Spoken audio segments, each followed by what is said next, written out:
Welcome to the English Matura with JB.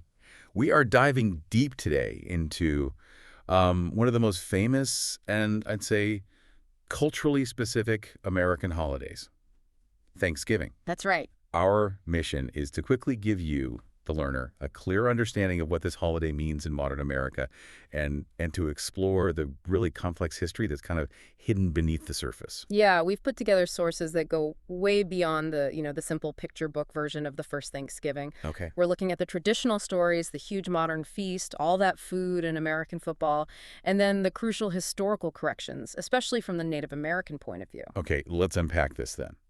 Is Thanksgiving truly a simple harvest festival, a moment of universal gratitude? Or is there a lot more history and contradiction hidden in that turkey dinner? Well, that's the big question, isn't it? Let's find out. So to begin, let's just make sure we have the basics straight. Thanksgiving is a national holiday in the United States, celebrated every year on the fourth Thursday of November. And that fourth Thursday is key. It creates this wonderful four-day weekend for most Americans, Right. which, not surprisingly, makes it one of the most traveled holidays of the entire year. The focus is simple, really. Being grateful for friends, family, and, well, above all, the food. And what a meal it is. The sources show that the traditional foods served today are pretty much the same staples the Pilgrims and Native Americans would have shared almost 400 years ago. Things like turkey, corn, cranberries, pumpkin. The classics. Exactly. Though the recipes have certainly improved. The modern menu is just huge. We now add all the real comfort items like mashed potatoes, sweet potatoes, or yams, Yeah. and stuffing. Ah, stuffing. That wonderful mix of seasoned breadcrumbs cooked right inside the turkey. That is such a specific taste of America. It absolutely is. And you have to finish with the grand finale. Pumpkin pie, usually with a huge pile of whipped cream. Here's a fast fact that always surprises me about that original 1621 feast. Oh, yeah. They probably did not have pumpkin pie. I mean, they might have had cooked pumpkin, but the colonists just lacked ovens, butter, or the wheat they needed to make a proper crust. So the historical meal was much, much simpler than the feast we imagine today. Definitely. And just for context, it's not only the U.S. that celebrates this. Canada also has Thanksgiving, but they do it earlier on the second Monday in October. Oh, interesting. Why is that? It connects more directly to the older English harvest festival traditions. Okay, that makes sense. Now let's get to that famous origin story, the one every American kid learns in school.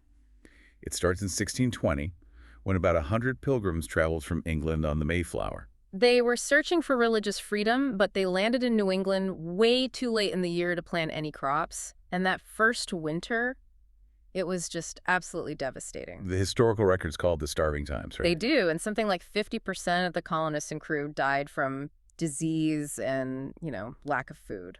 I remember reading in the sources that they actually survived those first few months by stealing corn and raiding graves. Yeah. That's a really dark start for a holiday about gratitude. It is a dark truth, and it's often glossed over, but it just shows you how desperate they were. But their ultimate survival, well, it hinged entirely on the Native American presence.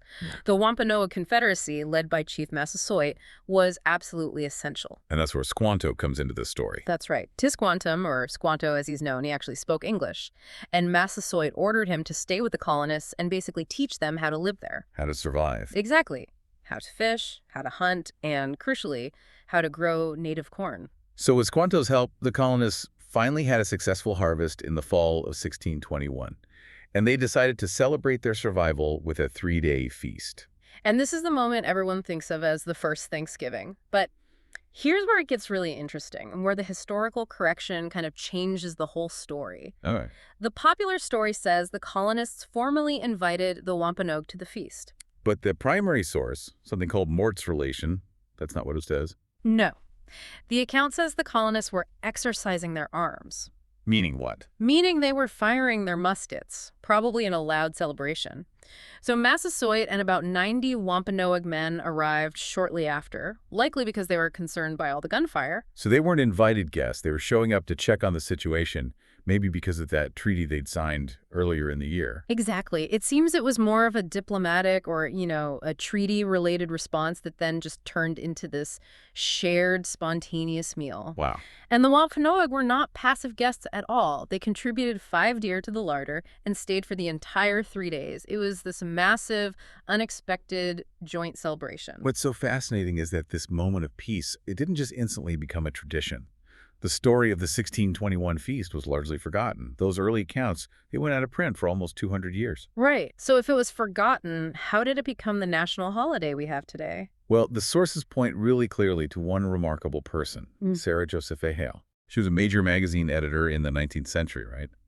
The editor of Godey's Ladies' Book. A huge influencer of her time. She was a tireless campaigner for all sorts of causes, women's rights, even promoting the idea of having a Christmas tree. But her biggest campaign started in 1846, and it lasted for 17 years. And that was... Advocating for a national observance of Thanksgiving. And her persistence finally convinced President Abraham Lincoln. And the timing.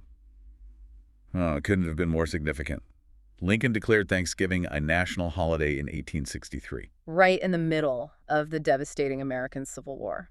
So he wasn't just creating a holiday. No, not at all. He was using it explicitly to promote this idea of national unity and healing between the North and South, trying to remind citizens of a shared American heritage, even while they were fighting each other. But that unity must have taken a long time. It did. Even after Lincoln's proclamation, the sources show the holiday wasn't formally celebrated in every state for a long time.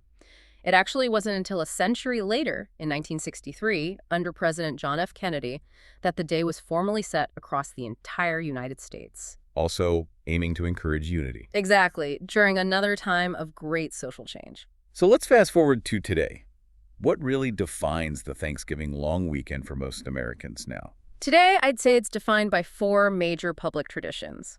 First up, you have the iconic Macy's department store parade in New York City. A huge televised event. Massive. Second, the sports. American football is essential. The NFL, the National Football League, schedules big games, and watching them is a huge part of the day for millions. And third, the shopping. Oh, yes. The long weekend officially kicks off the Christmas shopping season with the biggest sales of the year, what we all know as Black Friday. And finally, that strange but pretty enduring White House tradition. The annual presidential turkey pardon. Yes, the president symbolically pardons a turkey every year, saving it from ending up as dinner. Which became a regular thing after President George Bush Sr. in 1989. That's the one. It's clear that despite all the commercial stuff, that spirit of togetherness that Lincoln wanted, it does remain strong. I love that the sources mention community action is still huge. Yeah, with organizations distributing turkey dinners to people experiencing homelessness. And individuals are really proactive about inclusion. They often invite friends or neighbors who might otherwise be alone to join their table. And another bonus, I think, that many Americans enjoy is that, unlike Christmas, Thanksgiving doesn't have those strong religious associations. And there's no pressure to buy expensive gifts. It's really just about appreciation and food. Okay. But now, let's take that deeper dive. We've established that a full understanding of the holiday means looking at multiple perspectives, especially the historical impact that came after that first 3-day feast. And this means we have to acknowledge the Native American view. It's why many indigenous people in America observe Thanksgiving as a day of mourning and reflection, not a celebration. And this perspective is just vital for cultural literacy. I mean, that peace treaty between Massasoits, Wampanoag, and the Pilgrims, it lasted until 1661. But after that, everything changed. Everything changed. Colonization escalated rapidly, leading to systematic conquest, broken treaties, and widespread land grabs. Native populations suffered murder, enslavement, and the destruction of their culture. The sources are very clear on the historical cruelty, too. They mention that colonists in the 17th century would actually decree days of Thanksgiving before or after military actions against Native American villages. Like after the brutal Pequot War of 1636. That completely changes the meaning, doesn't it? It shifts it from a celebration of peace to a celebration of conquest. It really does. But moving to a totally different, more contemporary challenge, the holiday today also faces some pretty serious environmental controversy. That's a good point. I mean, when millions of people are all celebrating a massive feast on the same day, there has to be a huge impact. What are the main areas of concern? Well, the sources point to three main things. First, the massive CO2 emissions from all the travel. Millions of people flying and driving all across the country for that one long weekend. Right. And second. Enormous food waste. Families just prepare way too much food, and a significant amount of it ends up being thrown away. And I'm guessing the third one is Black Friday. You got it. The sales rush of Black Friday encourages all this unnecessary consumerism, which generates so much more plastic and electronic waste. So to sort of synthesize all this, Thanksgiving today is a real contradiction. It is. It represents this aspirational moment of intercultural peace back in 1621, but it's also rooted in a history of conflict and conquest.